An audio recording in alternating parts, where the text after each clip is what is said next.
not to associate with him again. What do you mean? Why? I think you know what I mean. A return to Wakanda, feminists take the streets of Paris, and a pointed family story from James Gray. That's all coming up in today's film show, and for that I'm joined by critic Lisa Nesselson. Hi, Lisa. Hi, Olivia. Of course, first, the Marvel mega hit is back 4 years after Black Panther pulled in those huge crowds. Its sequel, Wakanda Forever, is now on French screens. So, Lisa, why is this film so important? Well, to me personally, it's not. But the on-screen antics in the imaginary country of Wakanda are really important for the real country called France. Why is that? Until just a few weeks ago, the Disney Corporation was threatening to not release this film in movie theaters here, intending to put it directly and exclusively on their subscription platform. You'd have to have Disney Plus to see it.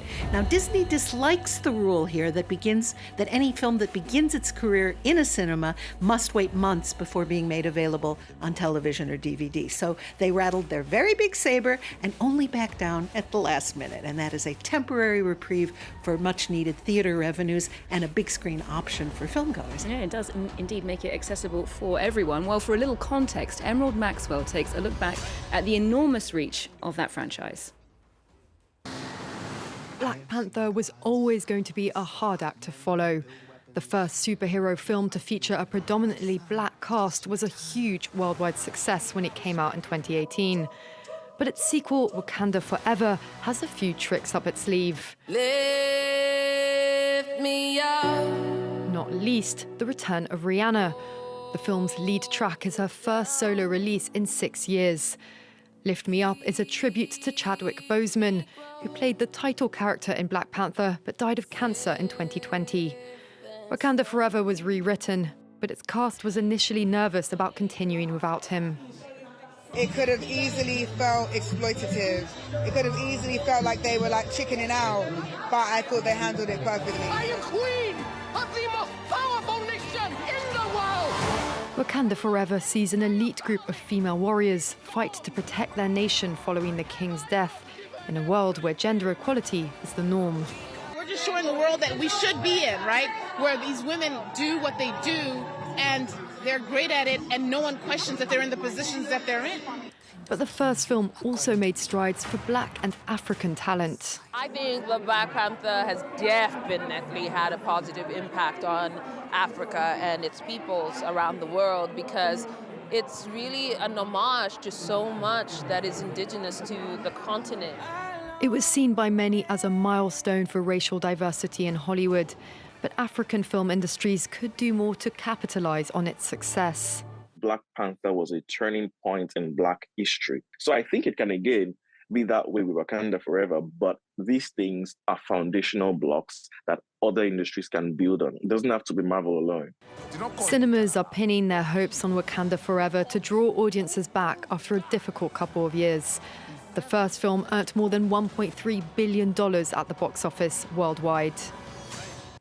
Okay, so Lisa, we know that first film, Black Panther, was a huge box office success in 2018. But what does that mean for society generally, not just the people who invested in it? Well, until then, studio decision makers didn't think that general audiences would show up for a Blackocentric story. Boy, were they wrong, at least if the Black characters are part of the Marvel stable. Quite obviously, lots and lots of people who weren't themselves Black couldn't wait to see it all over the world. When Black Panther came out, I happened to be in my native Chicago, and the excitement was palpable. Big Black population there. Black churches had bought huge blocks of tickets in advance and chartered buses to support the film. Those ticket buyers understood that if you want more movies with protagonists who are traditionally underrepresented on screen, then buy a ticket. Don't complain that there isn't enough representation. Buy a ticket. Money is the most decisive factor on this topic, not guilt or regret about uneven treatment of non-whites on screen. The studios have taken notice and started to make more movies with more diverse casts and stories. Okay, so maybe the intentions weren't so pure, but the results have been positive. Well, now to a more realistic setting, the streets of contemporary France. Documentary makers Marie Perrenez and Simon Depardon followed some feminist groups who go out at night with buckets of paste and hand-paint letters to create eye-catching slogans on public walls. Let's take a look at Riposte Féministe or Feminist Riposte. Ça faisait longtemps, je pense, que j'étais féministe, depuis au moins le CP, depuis qu'on me dit le masculin l'emporte sur le féminin. Je vais coller ça ici parce que je sais que les gens le verront et c'est juste s'imposer en fait et j'adore cette idée.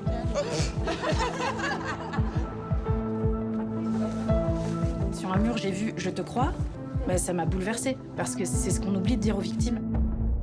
Ma fille Manon a été assassinée de 17 coups de couteau par son ex-petite amie. Aujourd'hui, nous ne vivons plus, on survit. I must say that the slogans that they paste up in the streets of Paris are definitely a feature of walking around the city. I've seen them. However, what's your verdict on the documentary? Well, this is a fascinating topic. Drawing attention to gender inequality and violence against women should be galvanizing and inspiring.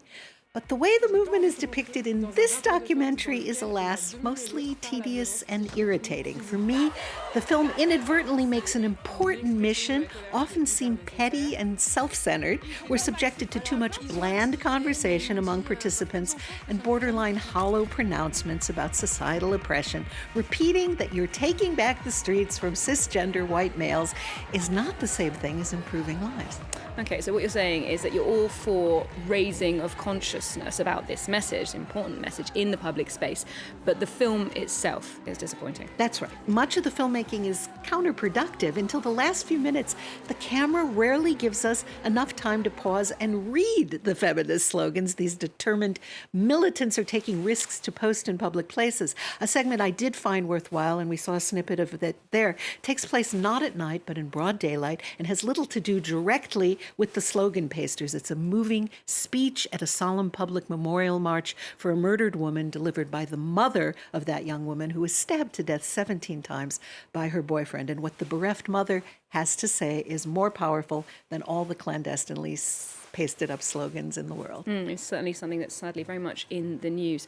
Well, finally, to a film from American writer-director James Gray. Armageddon Time premiered at the Cannes Film Festival in May. This is the autobiographical tale of a 12-year-old boy in the early 80s, just before the election of Ronald Reagan. Tell us a bit more.